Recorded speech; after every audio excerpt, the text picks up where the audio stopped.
Hi hello guys, welcome back to Sonu Pallavi kitchen. ನಾನು Roopa. Friends, ಇವತ್ತಿನ ವಿಡಿಯೋದಲ್ಲಿ ತುಂಬಾ ರುಚಿಯಾಗಿರುವಂತಹ ಆಲೂ ಕಬಾಬನ್ನು ಹೇಗೆ ಮಾಡೋದು ಅಂತ ನೋಡೋಣ. ಫ್ರೆಂಡ್ಸ್, ನೀವೇನಾದ್ರು ಫಸ್ಟ್ ಟೈಮ್ ನನ್ನ ಚಾನಲ್ಗೆ ವಿಸಿಟ್ ಮಾಡಿದರೆ ಪ್ಲೀಸ್ ನನ್ನ ಚಾನಲ್ನ ಸಬ್ಸ್ಕ್ರೈಬ್ ಮಾಡ್ಕೊಳ್ಳಿ, ಹಾಗೆ ಲೈಕ್ ಮಾಡಿ, ಶೇರ್ ಮಾಡಿ. ಫ್ರೆಂಡ್ಸ್, ಬನ್ನಿ ಇವತ್ತಿನ ವಿಡಿಯೋನ ಶುರು ಮಾಡೋಣ.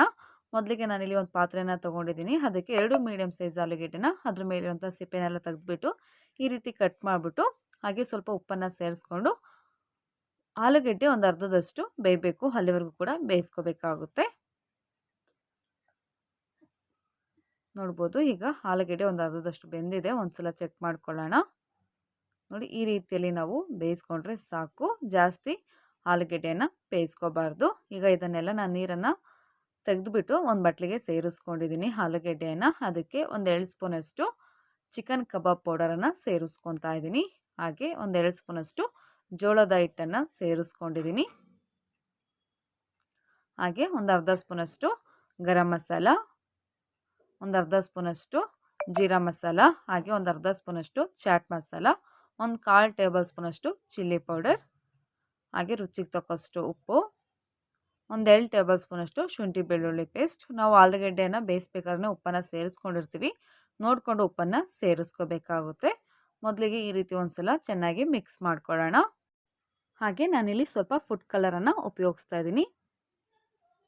ನಂತರ ಸ್ವಲ್ಪ ಸ್ವಲ್ಪನೇ ನೀರನ್ನು ಸೇರಿಸ್ಕೊಂಡು ನಾವು ಹಿಟ್ಟನ್ನು ರೆಡಿ ಮಾಡ್ಕೋಬೇಕಾಗುತ್ತೆ. ಫ್ರೆಂಡ್ಸ್, ಹಾಗೆ ಎಲ್ಲರೂ ವಿಡಿಯೋನ ನೋಡ್ತಾ ಇದ್ದೀರಾ, ಆದರೆ ಸಬ್ಸ್ಕ್ರೈಬ್ ಆಗೋದನ್ನು ಮರೀತಾ ಇದ್ದೀರಾ. ದಯವಿಟ್ಟು ವಿಡಿಯೋ ನೋಡೋ ಪ್ರತಿಯೊಬ್ಬರು ಕೂಡ ನನ್ನ ಚಾನಲ್ನ ಸಬ್ಸ್ಕ್ರೈಬ್ ಮಾಡ್ಕೊಳ್ಳಿ ಫ್ರೆಂಡ್ಸ್. ಅದರಿಂದ ನನ್ನ ಚಾನಲ್ ಬೆಳೀಲಿಕ್ಕೆ ತುಂಬಾ ಸಹಾಯ ಆಗುತ್ತೆ. ನನಗೆ ಸ್ವಲ್ಪ ಹಿಟ್ಟು ಕಮ್ಮಿ ಅನ್ನಿಸ್ತು, ಹಾಗಾಗಿ ಒಂದು 2 ಸ್ಪೂನಷ್ಟು ಮೈದಾ ಹಿಟ್ಟನ್ನು ಸೇರಿಸ್ಕೊತಾ ಇದ್ದೀನಿ. ಹಾಗೆ ಸ್ವಲ್ಪ ನೀರನ್ನು ಕೂಡ ಸೇರಿಸ್ಕೊಂಡು ಚೆನ್ನಾಗಿ ಒಂದ್ಸಲ ಮಿಕ್ಸ್ ಮಾಡ್ಕೊಳ್ಳೋಣ. ಆಲೂಗೆಡ್ಡೆಗೆ ಹಿಟ್ಟು ಚೆನ್ನಾಗಿ ಹೊಂದ್ಕೋಬೇಕು, ಅಲ್ಲಿವರೆಗೂ ಕೂಡ ಚೆನ್ನಾಗಿ ಮಿಕ್ಸ್ ಮಾಡ್ಕೊಳ್ಳೋಣ. ನೋಡ್ಬೋದು ಯಾವ ರೀತಿಯಲ್ಲಿ ರೆಡಿಯಾಗಿದೆ ಅಂತ. ಈ ರೀತಿಯಲ್ಲಿ ಆಲೂಗೆಡ್ಡೆಗೆ ಚೆನ್ನಾಗಿ ಹಿಟ್ಟು ಹೊಂದ್ಕೊಂಡಿದೆ.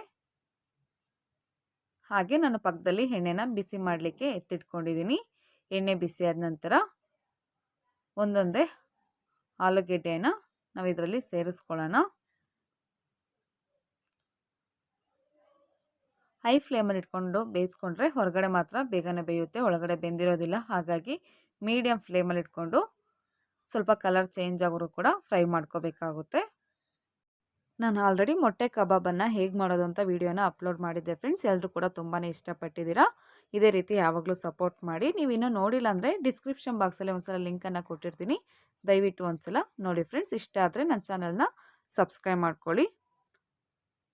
ನೋಡಿ, ಈ ರೀತಿ ಎಲ್ಲ ಆಲೂಗೆಡ್ಡೆನ ನಾನು ಎಣ್ಣೆಯಲ್ಲಿ ಸೇರಿಸ್ಕೊಂಡು 2 ಕಡೆ ಟರ್ನ್ ಮಾಡಿ ಚೆನ್ನಾಗಿ ಸ್ವಲ್ಪ ಕಲರ್ ಚೇಂಜ್ ಆಗೋರು ಕೂಡ ಫ್ರೈ ಮಾಡ್ಕೊತಾ ಇದ್ದೀನಿ. ತುಂಬಾ ರುಚಿಯಾಗಿರುತ್ತೆ. ಮಕ್ಕಳಿಗಂತೂ ಈ ರೆಸಿಪಿ ತುಂಬಾ ಇಷ್ಟ ಆಗುತ್ತೆ. ಹಾಗೆ ಮನೆಯಲ್ಲಿ ಪ್ರತಿಯೊಬ್ಬರು ಕೂಡ ಇಷ್ಟಪಟ್ಟು ತಿಂತಾರೆ. ಈ ರೀತಿ ಒಂದ್ಸಲ ಟ್ರೈ ಮಾಡಿ ನೋಡಿ ಫ್ರೆಂಡ್ಸ್. ನೋಡಿ, ಈಗ ಪರ್ಫೆಕ್ಟಾಗಿ ಆಲೂ ಕಬಾಬ್ ರೆಡಿಯಾಗಿದೆ. ಕಲರ್ ಕೂಡ ಪರ್ಫೆಕ್ಟಾಗಿ ಚೇಂಜ್ ಆಗಿದೆ, ನೋಡ್ಬೋದು.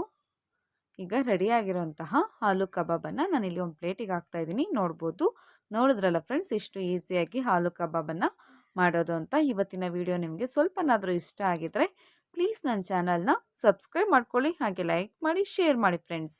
ಆದಷ್ಟು ಈ ವಿಡಿಯೋನ ನಿಮ್ಮ ಫ್ರೆಂಡ್ ಜೊತೆ ಹಾಗೆ ಫ್ಯಾಮಿಲಿಯವ್ರ ಜೊತೆ ಶೇರ್ ಮಾಡಿ. ನೀವು ಕೂಡ ಮನೆಯಲ್ಲಿ ಟ್ರೈ ಮಾಡಿ ಟೇಸ್ಟ್ ಹೇಗಿದೆ ಅಂತೇಳಿ ಕಮೆಂಟ್ ಮಾಡಿ friends. Thank you for watching.